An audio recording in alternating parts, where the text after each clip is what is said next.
हरा दिया दीपक पूनिया ने इनाम बट को।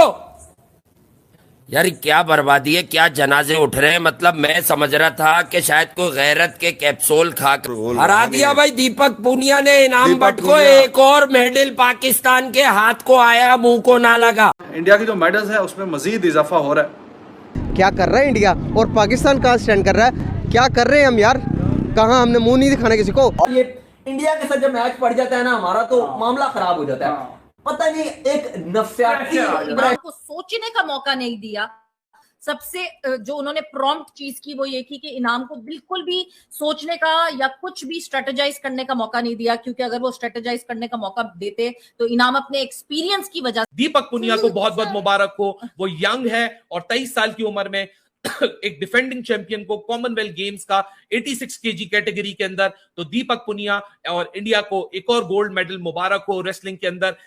जय हिंद दोस्तों, कॉमनवेल्थ गेम में भारतीय पहलवान दीपक पुनिया ने पाकिस्तानी पहलवान को बुरी तरह हराकर गोल्ड मेडल अपने नाम कर लिया, जिसके बाद पाकिस्तानी मीडिया में भी इस बात पे काफ़ी चर्चा हो रही है। दोस्तों, पाकिस्तानी मीडिया का कहना है कि आखिर भारत के साथ हमारा कोई भी मैच होता है तो हम क्यों हार जाते हैं। तो दोस्तों, इस पर पाकिस्तानी मीडिया का ज़बरदस्त रिएक्शन देखने को मिला है। दोस्तों, पाकिस्तानी मीडिया बुरी तरह रो रहा है, तो चलिए देख लेते हैं पाकिस्तानी मीडिया का ज़बरदस्त रिएक्शन। हरा दिया दीपक पूनिया ने इनाम बट को।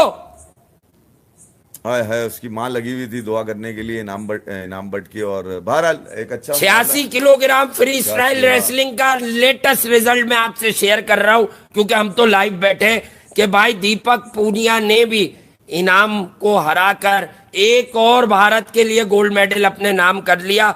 और ये अच्छा खासा कंप्रिहेंसिव हराया है। जैसे साक्षी ने कैनेडियन से नीचे गिरी हुई थी, वापस कमबैक किया है 2 उसके बाद राउंड के बाद, और उसके बाद उसने उसको जेर किया। लेकिन ये मैच थोड़ा सा कंप्रिहेंसिव ही जीता है भाई दीपक पूनिया। तो ये इनाम बट ये यानी वन ऑफ केस था। क्या खा के गया था ये पिछली बार भाई।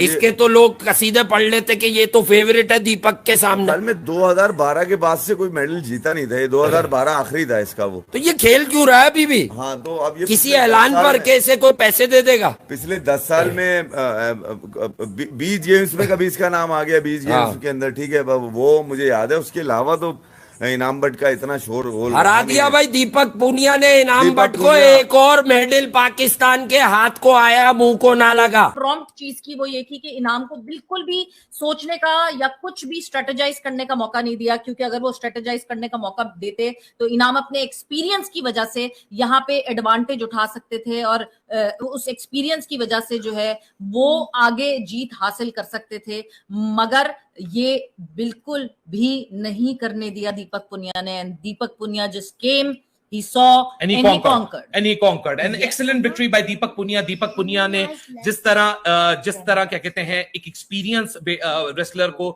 जिस तरह हराया और बिल्कुल मौका नहीं दिया, वन साइडेड एक तरीके की विक्ट्री है, क्योंकि दीपक पुनिया ने कोई इनाम को खाता नहीं खोलने दिया और इनाम को बकायदा थकाया है। और उसके बाद दीपक पुनिया जीते। अभी पाकिस्तान की एक होप मेडल अभी भी यहाँ बाकी है। अभी इंडिया के भी दो ब्रॉन्ज की होप बाकी है। इंडिया की 2 ब्रॉन्ज की होप यहाँ बाकी है। पाकिस्तान के लिए एक और मेडल होप या गोल्ड की बाकी है 125 कैटेगरी में। तो उसके साथ भी हमारे लिए जुड़े रहिएगा। वो भी हम कोशिश करेंगे कि एक और मेडल आपके साथ यहाँ सेलिब्रेट करें। पाकिस्तान का मुकाबला होना था वो हो गया, और दीपक, जिनका नाम है दीपक पुनिया ने जो वो गोल्ड मेडल इंडिया के लिए जीत लिया। और इंडिया के ऊपर ऐसा लग रहा है कि आज गोल्ड की बारिश हो रही है। बैक टू बैक 3 गोल्ड जो वो इंडिया जीत गया है। लेकिन हमारे रेसलर ने भी जो अच्छा कंपटीशन दिया, हेल्दी मुकाबला किया, लेकिन वो गोल्ड ना जीत सके, बट सिल्वर लेने में वो कामयाब हुए। तो दाऊद साहब, वन एंड ओनली दीपक पुनिया, जिन्होंने इंडिया को आज के दिन तीसरा गोल्ड जितवा दिया। एक मुझे अभी स्टोरी में इत्तेफाक से शो से पहले देख रहा था कि उसने सोचा कि कुंवारा ना रह जाऊं कहीं, पूरी जिंदगी मेरी शादी ना हो सके। अब्बा ने शर्त लगा दी थी कि मेडल लाएगा तो तेरी शादी कराऊंगा। ये है वो रेसलर जिसने गोल्ड लिया है, बजरंग पूनिया। अच्छा, पाकिस्तानी ने, ठीक है, उसने ये सोचा कि कुंवारा ना रह जाऊं। अच्छा। तो इसलिए उसने जितना वजन था सारा उठा लिया। नू बट 20 लाख रुपए बाबर आजम ने दिए। इस पर आपका वर्डिक्ट चाहूंगा मैं। अरे ऐलान किया उसके लिए 20 लाख रुपए इतने अहम थोड़ी थे। अगर बाबर के लिए इतने अहम थे तो पहले दे देता जाने से पहले। बाद में तो कोई भी देने को तैयार है। 50 लाख रुपए तो हुकूमत भी दे रही है। ये मिल जाए बड़ी बात है भाई, मिलना अहम होते हैं। मुझे मोहम्मद आसिफ याद है, वर्ल्ड स्नूकर चैंपियन बनकर आया, 1 करोड़ रुपए ऐलान हुए। 4 साल के बाद मैंने नीचे ऑफिस को उसको देखा खड़ा हुआ है अपनी वर्ल्ड कप की ट्रॉफी ट्रॉफी लिए हुए दूसरी लेकर आ गया था 2 साल के बाद। फिर भी नहीं मिले थे पैसे उसको, वो रोता था आकर के पैसे नहीं मिले। भाई ऐलान करना अहम नहीं होता, पैसे कैश पकड़ाना है, उसका इंतजार कर लो, वो आएगा, उसके घर जाना, कैश देना, उसको इज्जत देना। इंडिविजुअल पाकिस्तान का सबसे बड़ा खिलाड़ी है इस वक्त वो, उससे बड़ा ग्रेट कोई भी नहीं है पाकिस्तान में। उसने प्रूफ कर दिया कि ग्रेट है वो ले आया लॉरेल पाकिस्तान के लिए। तो भाई उसने अपनी शादी के लिए वजन उठाया, तुम्हारी फनकारियों के लिए वजन नहीं उठाया था उसने। अच्छा यार क्या बर्बादी है, क्या जनाजे उठ रहे हैं। मतलब मैं समझ रहा था कि शायद कोई गैरत के कैप्सूल खाकर कोई ड्रॉ कर लेंगे, भाई नहीं पहुंचते सेमीफाइनल की दौड़ से तो बाहर होना था। 7-0 से खुश्क हो गया। दूसरी तरफ वो बच्चा जिसको 4 साल में पोलियो डायग्नोस हुआ था, वो पैरा ओलंपिक्स में जो है पैरा पावर लिफ्टिंग में जो है इंडिया के लिए सुधीर, वो जीत जाता है गोल्ड। और उसके साथ साथ एक खौफनाक खबर कि ऑस्ट्रेलिया 7-0 से आपकी हॉकी का जनाजा उठा देता है। क्रियाक्रम हो चुका है, आप सिर्फ आप फूल वूल डाले भाई, हार वार पहना दे। ये कौन सी बर्बादी है नेशनल स्पोर्ट्स के साथ। अरे 20 लाख इधर दे रहे हो तो 1 करोड़ इधर तो दो।